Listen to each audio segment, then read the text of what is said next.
Hello everyone, welcome back to another video from Learner's Path. And today we have with us an awesome guest, and that is Dr. Kirin Fiona Hilliar. And I'll give a short introduction on her behalf. She is an Australian trained psychologist. She is also an assistant professor of psychology at Heriot-Watt University of Dubai, and her work has spanned across forensic, clinical, and organizational psychology. I had the honor to meet her in a school program as well, and she has taught psychology as well to my other classmates in my school. So that's a little bit about her from my side. Now I'll give her the honors to formally introduce herself. Hey, thank you, Zank. Yes, my name is Dr. Kirin Hilliar. I did a master's and a PhD in forensic psychology, so that's my specialty. But when we're teaching at university, we teach across a range of different courses, which is something I really enjoy. And we're also doing research projects with students. And I work in private practice part-time as well. So I am working with clients 2 evenings a week. Work with older teenagers, so people aged 16 and up, and adults and couples. And so if you're not seeing me at the clinic or at the university, you'll probably find me somewhere near a theatre. I love acting, and that's probably my main form of relaxation and sort of decompressing. And I love dancing. That's great. So talking about university, how was your university life like? And were you nervous to begin your bachelor's or even your master's? I was a student that knew in year 11 what I wanted to do. I was quite uncertain at the start of year 11, and I remember going to the careers counselor thinking, well, there's definitely an expectation on my parents that I go to university, but they are pretty flexible as to what I study. And talking with the careers counselor, I was thinking, well, I do enjoy working with people, and I find people very interesting. And so I looked into nursing, realized you had to do chemistry and physics, and I went, nope, that's not for me. Thought about law, met with some lawyers, and thought, nope, the work itself sounds kind of boring. And at a careers night, one of the students who was at my school, his mum is a forensic psychologist, and so she was there and she was talking about her work, and I thought that's what I want to do. So then it was looking into what universities in Australia offered forensic psychology. And in Australia at the time, if you want to be a practitioner, you do a master's, 2-year full-time program. Now they're introducing doctorates, which is 3 years. But back then I wasn't aware of any doctorate programs in forensic psych. So it's a master's if you want to be a practitioner, and it's a PhD if you want to be a researcher. In Australia, PhD is pure research based, or at least at my university it is. So I thought, okay, I want to do a master's in forensic psychology. What are the universities in Australia that offer that? Because then I'll do my bachelor's degree there, and that way I'll get to know the professors and they'll get to know me, and then they'll accept me to the program.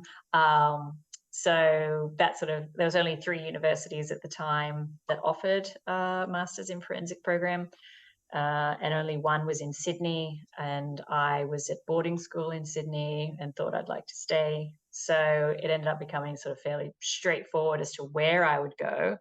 And I think I was so focused on studying, although the university I went to, University of New South Wales, across the street, literally from it, is the National Institute of Dramatic Arts, NIDA, which is a very famous theatre school in Australia. And so I thought, oh, then I'll do like summer programs, and maybe I'll do like a more intensive acting degree or something.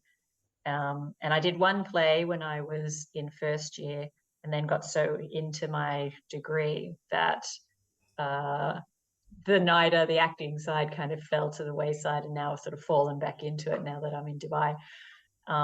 So yeah, I think that sort of um, determination and like a clear focus helped. I know not a lot of students experience that, and I think, that's totally normal. I think my sort of scenario was fairly unusual, and you do run the risk of, well, what if I start the master's program and actually this isn't what I want to do? That's definitely a risk you run there. But I did the master's and a PhD, and thought, yep, I'm really enjoying this. Um, and I'd been at boarding school, so I was on student accommodation on campus when I started, and so I'd already been living away from home, so I was quite used to that lifestyle, and needing that discipline to kind of study for yourself, which was helpful. I joined the tennis team, and so I represented the university in tennis, and I worked as a swimming instructor. So the university has a gym on campus and a pool, and they deliver classes to children and adults, and especially with school programs. And so I thought, well, swimming teaching would be a good casual job. I get to work with kids, and you're also working with the parents and teaching and stuff. So there's some psychology embedded in that. Yeah. So I did that throughout my undergraduate. And then once I started my postgraduate studies, I transitioned over to tutoring psychology uh, content privately, but also I worked as a tutor at the university. So yeah, I was certainly, when I tell people about it, they go, "Oh, you're very like razor focused on what you Very wanted to focused. do."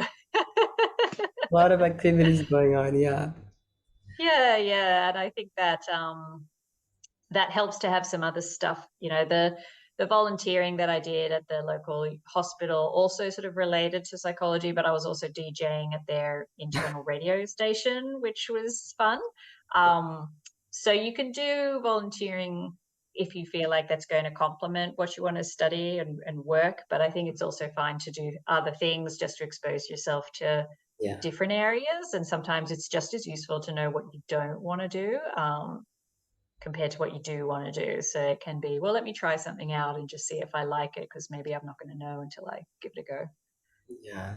So talking about that in university where you had quite a story where you did some things like theater and other activities, what is the most important aspect someone should consider when they're selecting university? So should it be the country or the number of students or something else?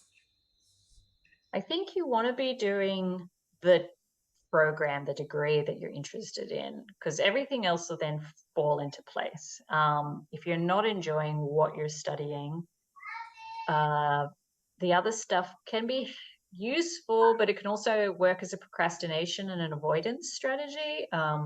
Because you're not enjoying your classes, then you do all of these extracurricular activities and you avoid actually doing your assessments and doing the study, and then that creates problems for you later. And if you're picking a program that you like, then often that's embedded in a wider context that will support that, if that makes sense. Hmm. In Australia, forensic psychology is quite established, and so people know what it is, and we had good connections with external partners, and so you're able to get that exposure, Yeah.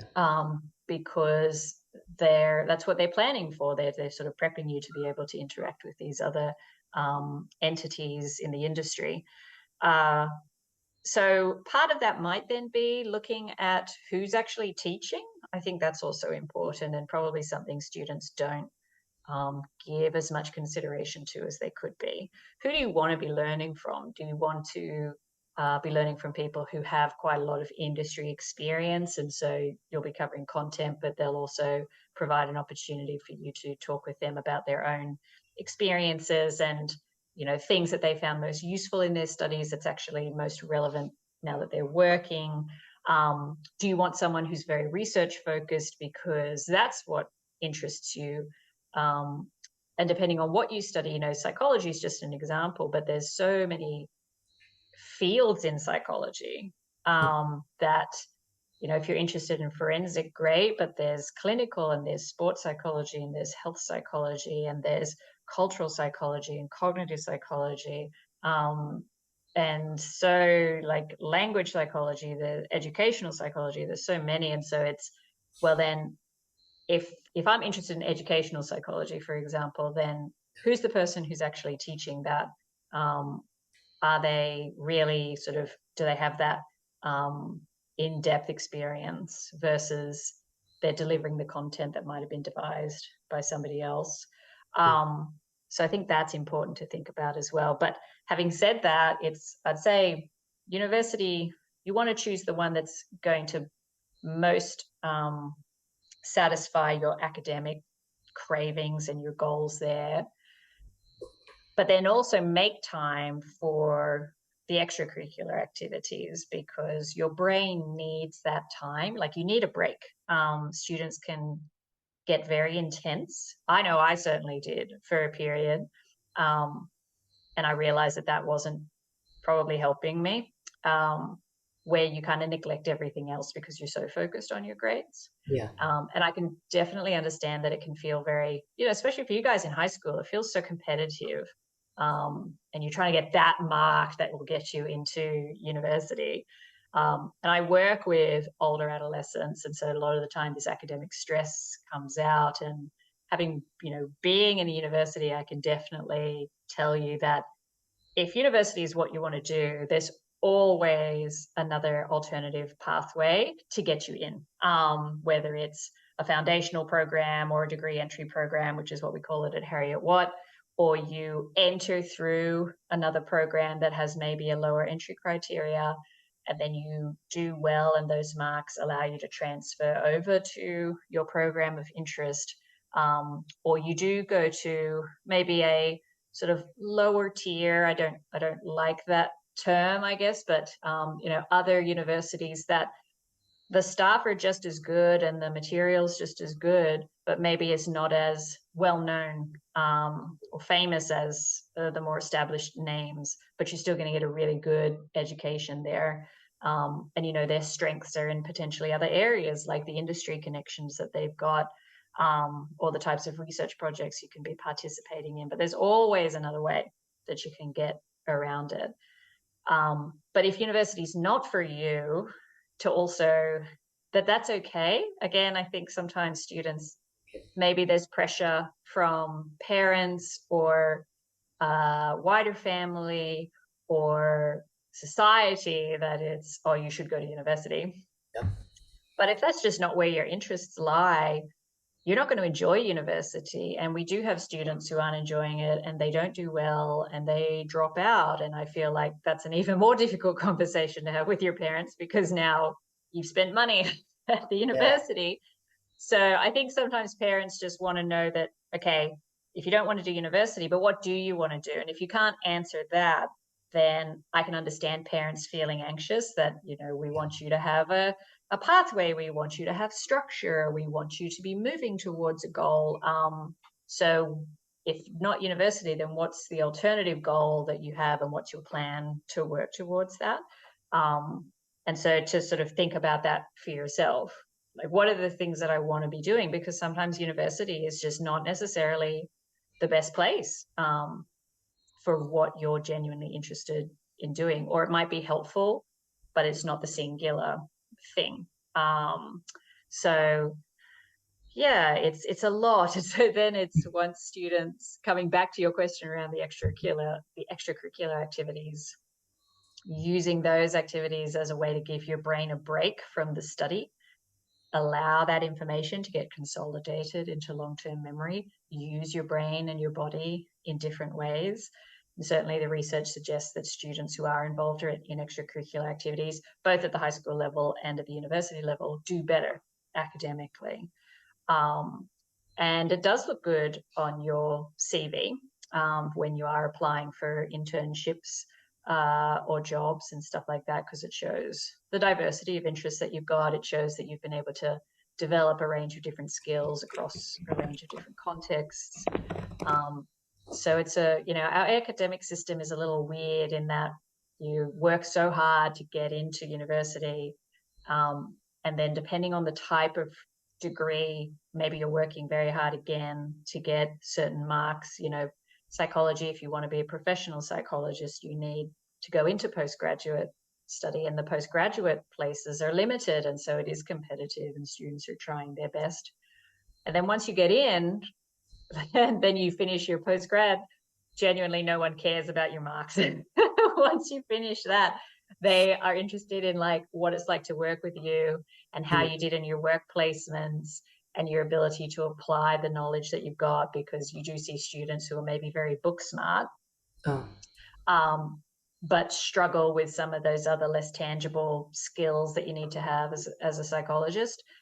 They're not as street smart, or they have trouble building rapport with the people that they're talking to. Um, and so then that creates a different set of problems around um, doing the work that you want to be doing. Um, and how useful, I guess, university is at building those skills, because yeah, it might be assumed that this is just something that you're going to have. We don't explicitly train you on those things. We give you the theory and the technical skills and all of that. But in practice, there's a lot more to it. And I think that's the case with a lot of different um, areas of study. so it's very different from high school, and that is universities. Yeah. Yeah, yeah, for sure. There's certainly, I mean, at uni, we've just had induction week for our new students last week. Um, and something I told them is like, look, it's not like school where you came at a certain time, at the same time every day, and someone took roll for all of your classes and they knew exactly which classroom you were in, and then you left at the same time. It's like your classes are going to be at various times throughout the week. You're going to have large gaps in your week that you don't have any structured classes, but then you need to be using that time to be reading textbooks, Yeah. going over lecture materials, doing all of this individual study, working on your assessments. And also, you are adults and we are going to treat you as such. So if you miss a lecture, if it's a one off, I'm not going to be chasing you as a lecturer, because it might be, an emergency has come up, or, some people work part time or they have caring responsibilities. And so they've had to decide, okay, no, I'll skip that, but I'll review the content later. Now, if a student is away for a larger period of time, like 3+ weeks, then we'll email them to ask how things are going. And if they email back and say, yeah, this has happened, but I'm staying on top of the content, I'll be like, cool. And then I'd leave it. I don't Yeah. check up and go, well, are you like, we need to meet and you can demonstrate your knowledge. So there's a lot more expectations that students will take ownership Mm. and responsibility for their learning. And sometimes students can struggle with that transition, but it's not the case that someone's telling them what to do Yeah. throughout their day. They have to work out for themselves. Are you someone who's really effective at studying at night? I'm definitely a night owl. I'll study it, or I'll do my work at midnight. And I'd much prefer that than 9 o'clock in the morning. Well, I'm not a morning person. Um, and I can move my schedule around to accommodate for that. Yeah. Um, Maybe some people can't, but yeah, it's knowing if I'm most effective, uh, my concentration is the best in the evenings, then I will study for that. And if I'm not, if I'm a morning person, then how do I factor that in so that I'm making the most use of my time? Yeah. And so, as an assistant professor in Heriot-Watt, uh, for the new freshmen, what are the common mistakes that you see and how can they solve them? Common mistakes. I think when you first start, the classes are fairly straightforward. It's kind of introducing the broad context of what you're going to be going over. And so they might think, oh, this is pretty easy. And then by like week 6, they're going, this is hard. So maybe we accidentally lull you into a false sense of security Uh, in trying to ease you into the content. But I'd say, staying on top of the content, students kind of go, I could read the chapter, but, there's the chess society is doing this, and the basketball team is doing this, and the drama club is doing this, and the media club is doing this, and I can go to Dubai Mall and hang out with my friends. So nah, and then the stuff can accumulate quite quickly, yeah. and then you realize, oh, I'm quite behind, and it can be hard to catch up. So that would be that. And I'd say the other common mistake students make is if they are not sure about something, whether that's something you're talking about in the class or an issue to do with an assignment or anything else, they can leave it too late. Um, and I tell students, if you have an issue, raise it with us as soon as you notice it. Yeah. Because the earlier you bring it up, the more options we have to support you in this. But the longer you leave it, it might be, oh, well, I could have directed you to this person, but you've only got a week now before your assignment's due. You're Yeah. probably not going to have time to meet with them and implement what they've suggested, or, applying for mitigating circumstances, which is giving that flexibility in terms of maybe the deadline, having late penalties lifted, for example, or having another opportunity to sit. Or students feeling maybe a bit embarrassed about asking a question because they're worried then they'll look dumb or that they weren't prepared. And again, I'll tell students if you have that question, guarantee 25% or more of the class has the same question. So, and if you don't feel comfortable asking it in class for whatever reason, you can send us an email, you can post it on the discussion board. You can come and chat with me one-on-one after the class. You can chat with your other friends and sort of like, did I just miss this? And get there because maybe you might feel more comfortable if the three of you approached me, if you realize that, yeah, we're all a bit confused about this. But yeah, there's no such thing as a stupid question because that might also give me a chance as the instructor or the lecturer to go, oh, am I not explaining that very well? Is there another way I could put this, or is there another resource I could make available to students to clarify this for them in a bit more detail? Or have I not worded something very well in the assignment, so I need to rephrase that so it's clearer? So, it's feedback for me because it could be, I have had students, I teach statistics, and I've had students ask me about a question in a quiz, and I'm like, oh, that's badly worded. Like, no wonder you're confused. I need to fix that. And I wouldn't have realized that if you hadn't raised that with me. So it's also, don't assume it's something to do with you. It could very well be something to do with how we're delivering the content, and that's useful for us to know so that we can change in response to that. Yeah. Also, lastly, do you have any last minute advice for nervous freshmen about to go to their first year in university? Hmm. I would say, if in doubt, give it a go.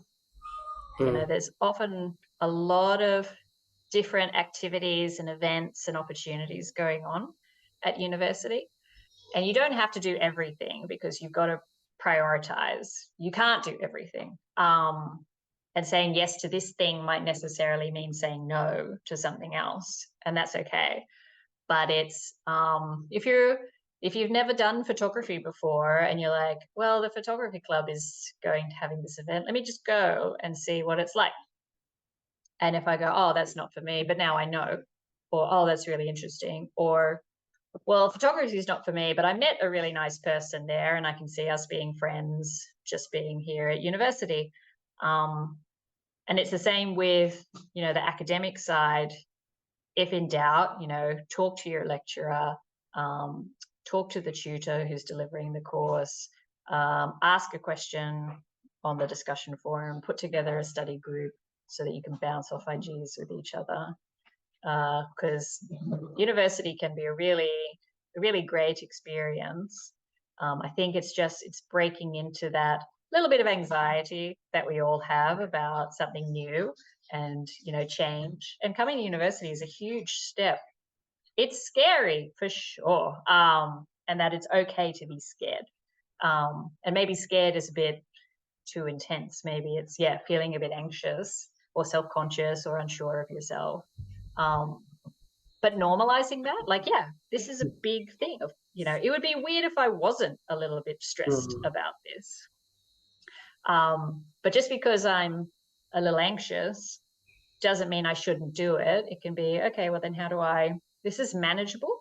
And then once I expose myself to this thing, then it's not going to be so anxiety provoking for me anymore. Yeah. Students will come up and they'll say, oh, like, yeah, I was a bit embarrassed about talking to you, but now I feel better. And like, it wasn't, you're not as scary as I thought you would be.